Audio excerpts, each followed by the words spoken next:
اللہ کہتا ہے انتم الفقراء، الفقراء الف لام کے ساتھ، تم ہمیشہ فقیر رہو گے.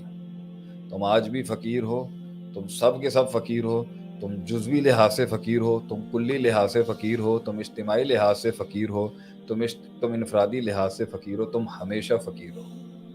اگر کوئی یہ دعویٰ کر سکتا ہے کہ اسے کسی کی ضرورت نہیں، اسے کوئی شے نہیں چاہیے، اسے کوئی ریلیٹیوٹی نہیں چاہیے، وہ کسی کے اوپر ڈیپینڈنٹ نہیں ہے، ایسا غنی، واللہ هو الغنی الحمید، وہ الغنی اللہ ہے.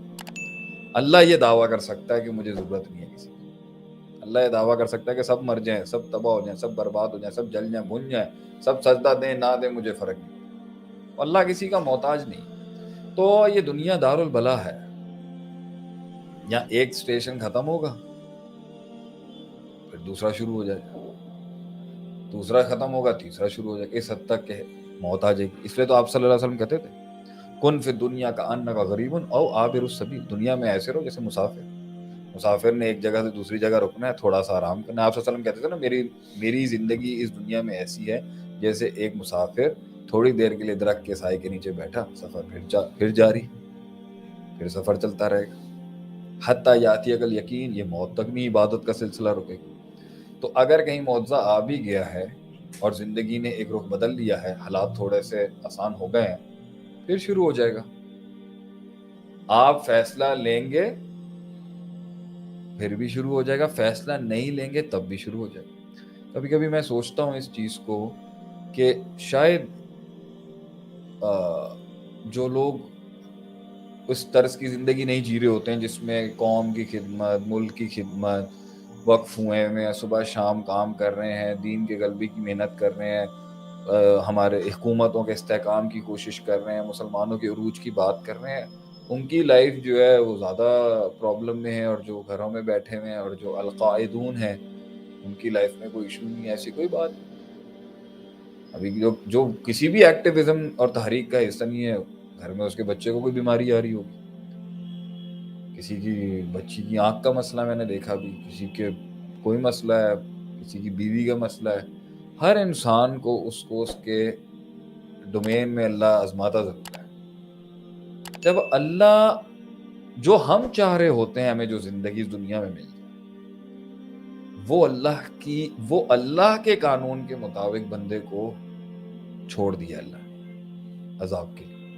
ہم اس دنیا میں یہ چاہتے ہیں کہ ہمیں ٹینشن نہ ہو، ہمیں سٹریس نہ ہو، ہمیں بلائیں نہ ہو، ہم پہ عذاب نہ ہو، ہمیں مینٹل ریلیکسیشن ہو، ہمیں کوئی پریشر نہ ہو، ہمیں ڈر نہ ہو، ہمیں خوف نہ ہو، ہمیں جو ہے وہ جیلیں نہ ہو، ہم پہ فاقہ فقر نہ ہو.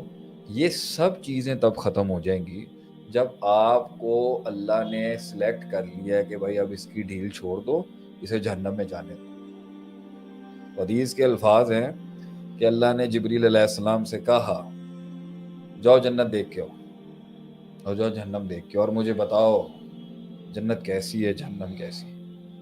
جبریل علیہ السلام نے کہا جنت کا رستہ تو ایسا ہے مجھے لگتا ہے سارے ہی چلے جائیں گے، بہت آسان ہے، اور جہنم کا رستہ تو اتنا مشکل ہے مجھے ایسا لگتا ہے کوئی جائے گا ہی نہیں. اللہ تو اللہ نے جبریل علیہ السلام کو کہا اس کو ریورس کر دو، کانٹے بجھا دو جنت کے رستے، مشکلات کے پہاڑ ڈال دو، آندیاں اور طوفان ڈال دو، کرب و غم و ہم کے، شک شبہات کے جو ہے وہ شک شبہات کی بلائیں ڈال دو رستے.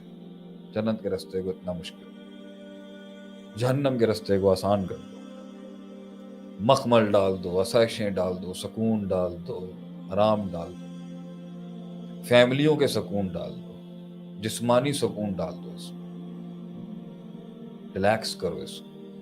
اب دیکھ کے آؤ جنت کیسی ہے، جہنم کیسی ہے. جبریل علیہ السلام نے کہا مجھے تو لگتا ہے اللہ سب کے سبھی جہنم میں چلے جائیں گے، اتنی آسان ہو گئی ہے، اور جنت میں مجھے لگتا ہے کوئی نہیں جائے گا، یہ تو تکلیفوں کا رستہ ہے. تو جس تکلیفوں سے ہم سکون چاہ رہے ہیں، میرے خیال سے اگر وہ زندگی میں نہیں ہے نا، یہ ٹینشن کی بات ہے. اگر رستے رکے ہوئے ہیں، معاملے تنگ ہیں، اور پانی رستہ نہیں بنا رہا، تو کم سے کم اس پہ ایک یہ سکون تو ہے نا، اللہ راضی ہوگا. کیونکہ اللہ تکلیف دیتا ہی اپنے قریبیوں کو، اللہ آزماتا ہی اپنے قریبیوں کو. جس کو اللہ نے نہیں دینا ہوتا نا کچھ آخرت میں، دنیا میں اللہ اس کو سب کچھ دیتے ہیں۔ میرے حساب سے شیخ صاحب آج کا پوڈ کاسٹ کافی ایموشنل رہا. صحیح